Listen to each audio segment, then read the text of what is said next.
ચેતર વસાવાની ઉપસ્થિતિમાં મોટી સંખ્યામાં લોકો આમ આદમી પાર્ટીમાં જોડાયા હતા। નર્મદા જિલ્લાના ગરુડેશ્વર તાલુકાના ગરુડેશ્વર જિલ્લા પંચાયતના ફુલવાડી ગામ ખાતે આમ આદમી પાર્ટીના નર્મદાના પ્રમુખ નિરંજન વસાવા વિક્રમભાઈ તલવીની આગેવાનીમાં નાંદોદ કોંગ્રેસ સમિતિના ઉપપ્રમુખ તથા નાંદોદ જીના ડિરેક્ટર ગરુડેશ્વર એપીએમસી ના ડિરેક્ટર રમણભાઈ ભીમાભાઈ તલવી તથા તેમની ટીમ અને કોંગ્રેસ અને ભારતીય જનતા પાર્ટીના જે કાર્યકરો છે તેઓ મોટી સંખ્યામાં આમ આદમી પાર્ટીમાં જોડાયા હતા। ત્યારે ચેતર વસાવાએ લોકોને સંબોધતા શું જણાવ્યું તે સાંભળો। પ્રાર્થનાથી તમારી બધાના દુઆથી આજે મને નામદાર કોર્ટે જામીન આપી દીધા છે અને તમારી વચ્ચે આવેલું છું। ત્યારે નેતાઓને પણ આજના મંચ પરથી કહેવા માંગુ છું, तुमको क्या लगता था नहीं लौटेंगे, तुमको क्या लगता था नहीं लौटेंगे, गलत। जब तक तोड़ेंगे नहीं तब तक छोड़ेंगे नहीं। ये चैतर वसावा है, चैतर वसावा कभी झुकेगा नहीं।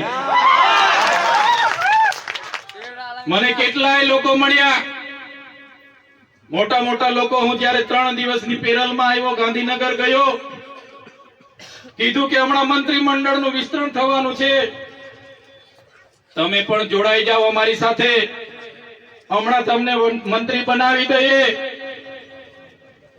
પણ જે મારી ગરીબ જનતાનો મને સહકાર મળ્યો છે, મારી ગરીબ જનતાના મને આશીર્વાદ મળ્યા છે, આ આશીર્વાદ, આ સહકાર એ મંત્રીને મુખ્યમંત્રી કરતા પણ મારા માટે બહુ મોટી વાત છે।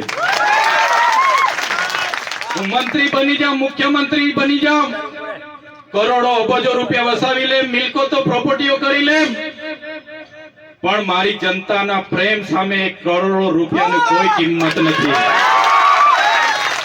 આ મારી જનતાનો પ્રેમ છે, આ મારા સાથી મિત્રોનો સહકાર છે, આ મારા વડીલોની આશીર્વાદ છે, એની સામે મારે મંત્રી પદની કોઈ ગરિમા નથી। આજ મારી ગરિમા છે, આજ મારી પૂંજી છે। ત્યારે આવા દિવસો અનેકો આવી ગયા, અનેકો વેઠી લીધા। નામદાર કોર્ટે શરતોને આધીન જામીન આપ્યા, એમાં ખોટી ખોટી એફિડેવિટો રજૂ કરવામાં આવી, એમાં કહેવામાં આવ્યું આ તો ઝુંઝારો માણસ છે, માથા ભારે માણસ છે, આટલા બધા કેસો થાય છે, આમ થાય છે, તેમ થાય છે। ભાઈ, મારે તો કોઈની સાથે જમીનના ઝઘડા નથી, મારા કોઈ 2 નંબરના ધંધા નથી। લોકો માટે કેવડિયા લડવા આવીએ, ભરૂચ લડવા જઈએ, દાહોદ લડવા જઈએ। આ સરકારના લોકોને ગમતું નથી, અધિકારીઓને ગમતું નથી, અને મારા પર ખોટા ખોટા કેસો કરીને કેસો વધારતા જાય છે। ત્યારે શરતી જામીનો મને મળી છે, મને કેટલાક અધિકારીઓ રાજી રાજી થાય છે, એના નેતાઓ રાજી રાજી થાય છે, કહે છે કે ડેડિયાપાડામાં એમને જવા નથી દેવાના, પ્રતિબંધ છે, આવનારા દિવસોમાં નર્મદામાં પણ જવા નહીં દઈશું, પ્રતિબંધ થઈ જશે। એ નેતાઓને, પોલીસ અધિકારીઓને કહેવા માંગુ છું, આ ચૈતર વસાવા લોકોના દિલમાં રહે છે, તમે ડેડિયાપાડામાંથી કાઢી નાખશો, તમે નર્મદામાંથી કાઢી નાખશો, અમે તો લોકોના દિલોમાં રહી છે, ત્યાંથી ક્યારેય કાઢી નથી શકવાના। આ લોકોનો પ્રેમ મળ્યો છે, આ લોકોનો સહકાર મળ્યો છે। આજે જ્યારે આ મંચ પર આવ્યા છે, તમારી બધાની હાજરી છે, તે પૂરો વિશ્વાસ સાથે તમને કહીએ છે, પ્રકૃતિને હું પ્રાર્થના કરું છું કે આટલી નાની ઉંમરમાં જે પણ મને આજે મળ્યું છે, ભગવાન ઈશ્વરનો તમારો આભાર માનું છું, પ્રકૃતિનો આભાર માનું છું।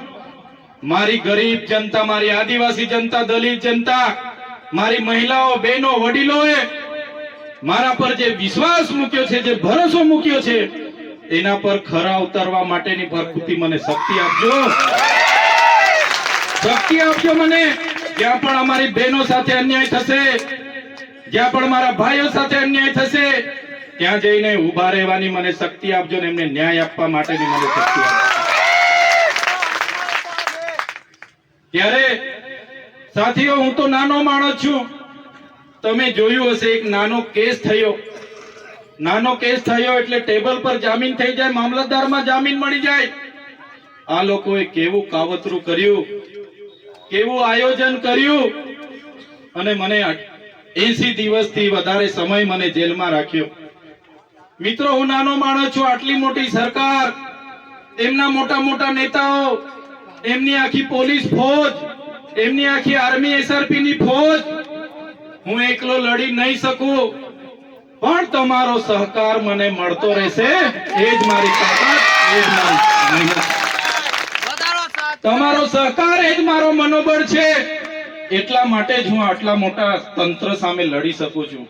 બાકી તો મને ને મારા પરિવારને ક્યારના લોકો પૂરા કરી દે. પણ તમારા આશીર્વાદ છે, તમારો સહકાર છે, એ જ મારી તાકાત છે. આ સહકાર, આ જ આશીર્વાદ આવનારા દિવસોમાં પણ મને, મારા ટીમને, મારા વડીલોને બધાની સાથે તમે રાખજો. આવનારા દિવસોમાં પણ તાલુકા અને જિલ્લા પંચાયતની ચૂંટણી છે.